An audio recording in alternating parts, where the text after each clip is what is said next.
Well, hey there team, welcome back to the channel and welcome back to Worth Your Time, Worth Your Money, an ongoing segment where I have a look at the opening hours of new and upcoming games. And today we're having a talk about PowerWash Simulator 2. So I've put a few hours into this, a bit of deja vu actually, because we covered the demo build in the Next Fest like a week or two ago. So retreading a bit of the same ground, if we're being honest, turns out that demo is in fact the, opening start of the game anyway. So I got through a few more structures and washed them as you do in a Power Wash Simulator game. And I suppose the big question is, does it live up to the first game? And it's pretty much identical in many ways. There are a few little, extra trinkets, extra dangly bits. Actually, funnily I said that because there are parts of the environment that you can sort of move a little bit, like there's some sort of hinge mechanic. So think of like a charm hanging over someone's front door. You can wash it and knock it around, and that's about as far as it goes. It's not like it's going to let you move furniture or anything like that, which I think is a good idea. Like if we have to be honest, that would be a slippery slope. Part of, I suppose, the puzzling of Power Wash Simulator 1, which I played quite a bit of, is trying to, get those angles, lie on the ground, look up, underneath chairs and things like that. If you could just move them freeform, it would kind of defeat the entire purpose and just make everything a bit more derivative. So yeah, I guess they put as much physics in as you probably could get away with. The only other things that I really can think of off the top of my head, co-op campaign progress is saved across multiple player accounts. This is not something in the first game, which boggles my mind, by the way. I don't see how they couldn't have patched that in. In fact, this leads into a whole other thing. The why. Why does this exist? I'm not trying to be cynical or look a gift horse in the proverbial, because ultimately I really enjoyed the first game. It's quite good, and just more Power Wash Simulator. Honestly, this is a game for the fans who are probably just going to line up and hoover this up. I don't know what the price is, they haven't released that. But generally speaking, it is in many ways, a 1.5 Power Wash Simulator. And that got me thinking, I looked at the DLC list, there's 17 DLCs for the first game. And they've done every possible crossover that you could come up with. As far as milking this bad boy for cash, the developers have really worked hard, and I suppose it was inevitable that you would sequelify it, because that was my first knee-jerk reaction, is why not make just a really large DLC add-on or lots of DLCs? Well, because you've already done that and they've probably bled that well dry. I don't know how core fans of the series feel about this sort of paradoxification of the DLC model, but it is the inevitable way that you would roll this game out. To be clear, the core loop of the first game, and in turn this one, because from what I gather, it's almost identical. We'll talk about soap, but generally speaking, it's the same loop, same engine, same everything,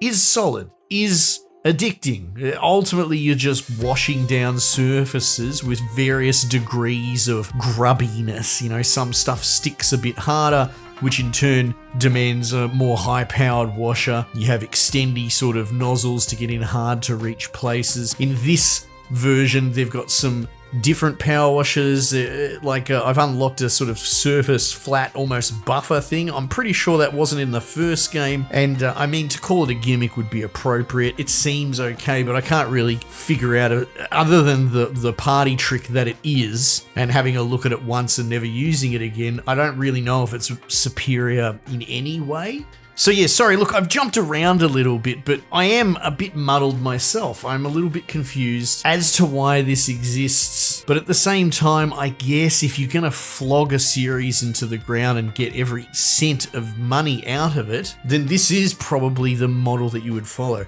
Which actually leans into something that I'm a bit miffed, actually. Not to take it personally from a game, because usually I've got a pretty thick skin, but it might even be worth looking up. Check out the trailer for this game on the Steam store, because I watched it out of curiosity. And it's this voiceover being very meta and self-aware of the situation of flogging the series for cash. And maybe some people will find that funny. Obviously, that sort of Avengers level humor where the characters are seemingly kind of winking at the camera. They're kind of in on the absurdity of the situation. That's why nothing's ever serious in the Marvel universe, because they have to interject some joke to break the tension. It's all just so fake and manufactured. And so, on one hand, like I said, I'm aware, and I'm sure all the fans of this game that are going to line up and buy it for more Power Wash, they're aware that this game's milking them, but it's a fair exchange. They, are okay with that. But what's probably a bridge too far is having this voiceover in your trailer going on about how this game is pretty much exactly the same and just filled with filler content to justify gouging money from people with, cash signs in the eyes of characters and everything. I don't have it directly in front of me, but it is actually that on the nose. And I think that's pretty fucking weak, right? So I wasn't terribly impressed by that, whilst trying to navigate my own feelings about it. Because examples of what they have added is things like the cats you can pat. And I talked about this when we looked at the demo. To me, the can you pat the dog thing that is on Twitter and probably Blue Sky, I suppose, to me is the biggest red flag in game development now. I mean, it might have been something harmless in the origins of it, but generally, if you're not across it, if you're not terminally online, like unfortunately I have to be for this job, you get devs all the time patting each other on the back because, hey, this is cute, we've got a dog or a cat or an animal that you can pat. And to me, all I really see is kind of a strike against the developer as to if your game doesn't pass muster in any way, right? You drop the ball in some certain design that you should have spent more time on. I actually get a bit furious because you spent dev time fucking around making a cat patting side nothingness for updates on a social media website when you probably should have been making your game more. And so that's one aspect of it, and that's usually why it's a red flag. The correlation between solid gameplay design and this mess around nonsense for social media uptake, they don't really correlate. Bad designers tend to do that sort of stuff. So that was a red flag. So yeah, there's all these cats that you can pat, because why not? You've got this home base that you can fill with furniture, and there's so much of it, and it's all aesthetic, and it's all just, it's crap. Who cares? This is a Power Wash simulator game. And even, like I said, it's such a self-report, this trailer, not to be too hung up on it, but it actually helps me solidify my position. There's some sort of in-world lore, like I'm doing one of these buildings and there's a weird pink rainbow in the sky, so they got some story going on, but the thing is, I don't care. I'm here to Power Wash.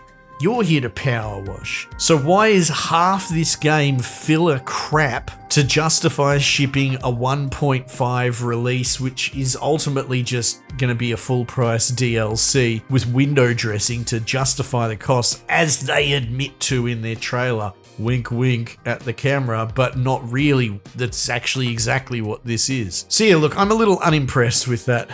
If you are apprehensive as a Power Wash fan and looking at this and thinking about taking the plunge, good for you. You're a sensible person. That apprehension is reasonable. This is what I would honestly say. Every man and his dog should, if they haven't already, play Power Wash Simulator 1. Excellent game. Really good fun. Even without the career progression being shared, you can have a lot of fun with your mates sharing that with each other. I've done that myself. You'll sit in Discord, no one will say a word for 10 minutes because everyone's just in their zen moment, scrubbing away a wall or whatever, right? And I would just wait for this, wait to see how much it is, because honestly, I wouldn't be surprised given all of these correlative, Swiss cheese holes that I've pointed out, how the game is a price gouge, is fluff, and is admitting that exactly that's the plan. I wouldn't be surprised if it's actually kind of unreasonably expensive to go along with the joke. So check out the launch price for starters, but then maybe wishlist it, give it a while. There's plenty of Power Wash and all that DLC, and if you get through all of that and you're still hungry for more, Sure, then pick this up, I guess. Oh, and look, in my, ranting and raving, I didn't really mention the one thing that they changed, because it's not really added, is the soap system. And that's because the soap system in the first game was dumb. It didn't work very well. Essentially, it was consumable theory 101. I've talked about this before. Consumables in video games, as they usually are rolled out, health potions, mana potions, +5 stamina on a Tuesday afternoon if you drink it in small sips.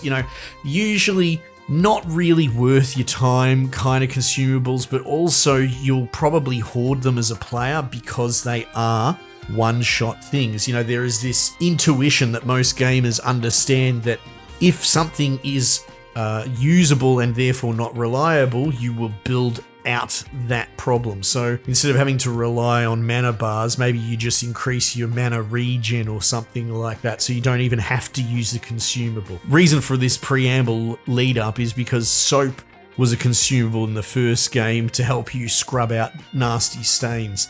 And you'd only be able to buy a couple per mission, like your allotment was very low, and it costs money that could be going to perma upgrades. The whole system was actually very poor, and all you really did was hoard the soap or didn't even buy it, because you can just scrub out the stain if you work a little harder with a bit higher pressure. In this game, they've turned it into this weird... It's not really a cooldown, it's not very well telegraphed actually. It looks like a cooldown or a charge meter or whatever. What it is there's an allocation in the mission of soap that you can apply to a surface, right? So if you just soap the entire building or something, you try it out on a larger map, because you will eventually get to a point where the soap gun just won't work, because the allocation that you're allowed to in, let's say square feet, is already on the item, on the building. And then you can scrub over it again for a second run, and it pretty much stains be gone, removes everything easily.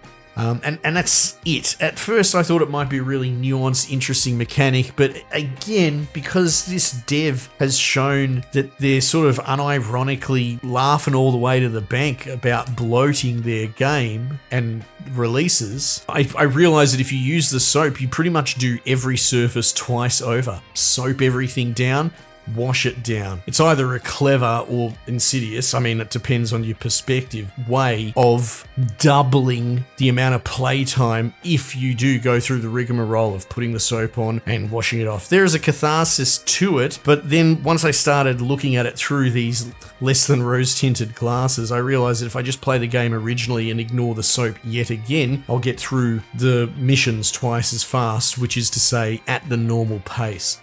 So yeah, nothing really here. There's some interesting climbing scaffolds and that so far in the early mission, but as far as the core loop, it's identical.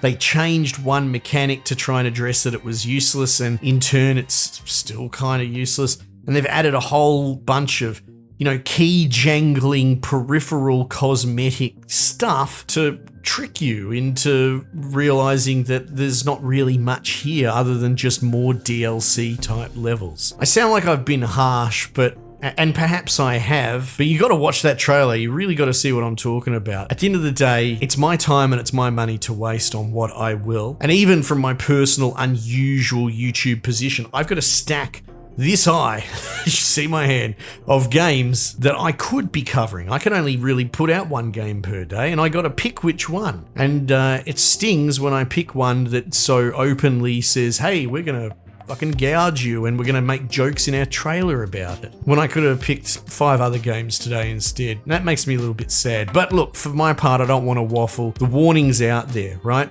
If you're a hardcore fan and you've already chewed up all the PowerWash, good for you. It's even more. Ignore all my warnings and you'll have a great old time. But everyone else, just check out the first game, get that on sale, and then maybe get this on sale if you're still craving more. Anyway, team, might just leave it there for the time being, and I'll catch you guys on the next one.